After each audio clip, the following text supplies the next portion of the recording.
You're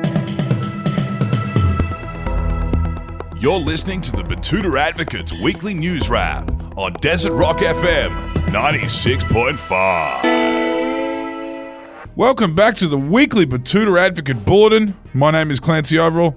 I'm joined by Effie Bateman and Errol Parker because, of course, the young fella Wendell Hussey is travelling the world.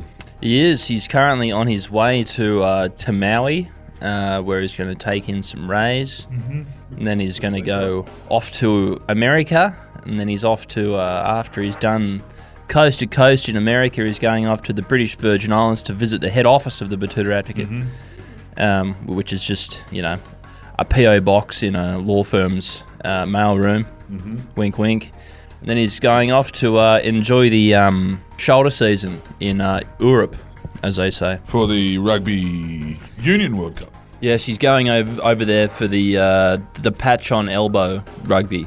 I still don't know how he wrangled 2 months out of you guys. Is it true that he asked you when you were drunk? We were drunk. It is true. That's a good tactic. I've used that on men during dates before. That's where you get them. That's asking if you illegal. can never see them again for 2 months when they're drunk. Oh, no, like asking... You ask all the important questions, Ask if you can disappear for 2 months. Hey, while you're drunk... What's making news this week, Clancy? Well, take us away, please, Effie Bateman. Yes, kicking off, and a local woman is now a submersible, mushroom and soccer expert. Betoota Heights woman Nicola Hines has found herself becoming quite the expert on a number of niche topics over the last few months, which are a result of sporadic bouts of hyperfixation on news stories that catch her interest, especially if it's a little bit morbid. Yes, Nicole reckons that this all started when she became obsessed with the Titanic submersible disaster in June, stating that she, quote, now has a useless bank of knowledge around submersibles, which includes how subs made of carbon fibre, how that wasn't suitable for such depths. So I think she's got it all. Next she'll be talking about the Kursk, which is a disaster that you guys obviously don't know because you're looking at me like I'm speaking Italian, but no, the Kursk was a Russian nuclear submarine that was using outdated technology such as peroxide-powered torpedoes, and one of those torpedoes caught fire, and then the Kursk went down, and then it was all a bit of a kerfuffle. But look, that was a long time ago. With a nuclear submarine, yep. If it's at the depths of these. Obviously, these submersibles that explode at 1/5 of the heat of the sun, they implode, and everyone gets turned into red mist.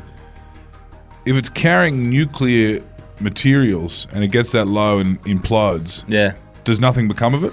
No, it just goes down to the floor of the sea where it just kind of is going to stay for the rest of eternity. Like, there is a nuclear sub down there. It's called the USS Thresher. That was the first nuclear, I think. Or it could have been the Scorpion, but I think the USS Thresher was the first nuclear submarine that the US Navy lost in the North Atlantic. So there is a nuclear submarine down there. They just don't really know where it is. It looks like an envelope. Pretty much, yeah, no. This is the type of shit that Nicole Hines knows about now. And, of course, mushrooms, which we won't dwell on too much, but they were in the news cycle and quite morbid last week, Effie Bateman. But, of course, nothing really tops the Tilly fever that spread right around this country. We did a few stories on that.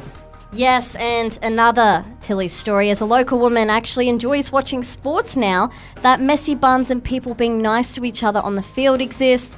Note, we did have this written before the match between Australia and the English Brutes. Yes, despite spending many years politely smiling and nodding while her male friends, family members, co-workers, acquaintances and various retail and hospitality employees talked at her about the ins and outs of their favourite professional sports, Leanna Miller has found herself heavily invested in women's soccer.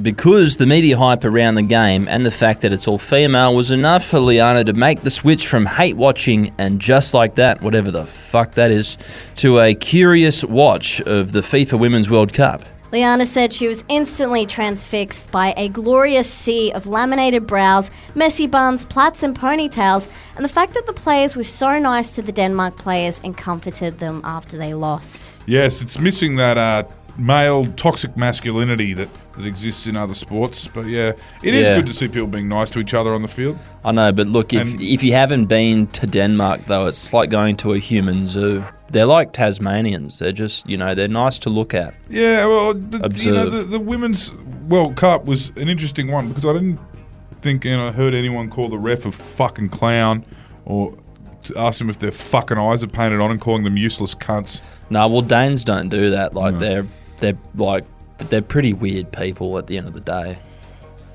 Yeah. Tusen tak, hi. Sounds like a sim. Hi. That's where the Sims got their language Yeah. from. The Sims speak Danish. Yeah, I can see that.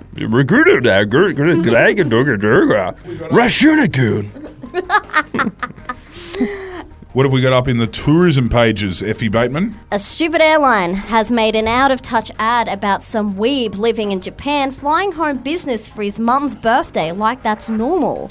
Yes, because the cost of living crisis is getting worse, and ordinary people are beginning to struggle to make ends meet. That prompted the nation's flag carrier to force feed us this ad about a reality that only a few people can achieve. Yes, millions were glued to the TV around the country this week as the Matildas took on the Poms in the semi-final of the World Cup, but spliced between the action was an advertisement for Qantas that showcased some hapless weeboo in Japan feeling sorry for himself because his mum is having a birthday and he can't be there.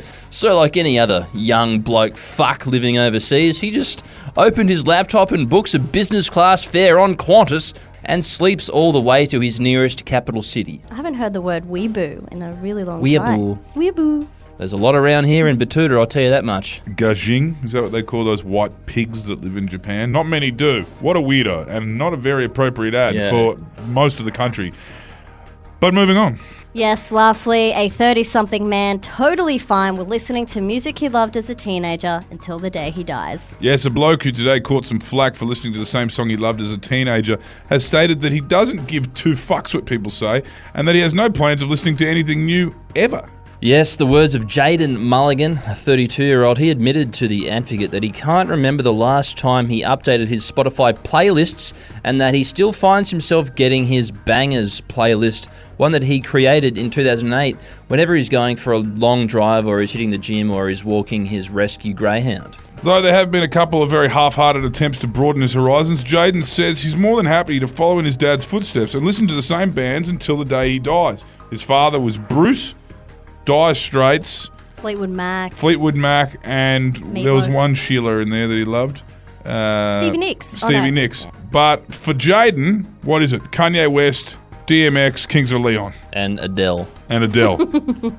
So you can enjoy all of that. That's not a bad playlist, for the death row. Definitely some bangers there. Definitely bangers with a Z. Anyway, that's all from us this week on the weekly Betoota Bulletin. Thank you for joining us, and go Spain. Wagwan.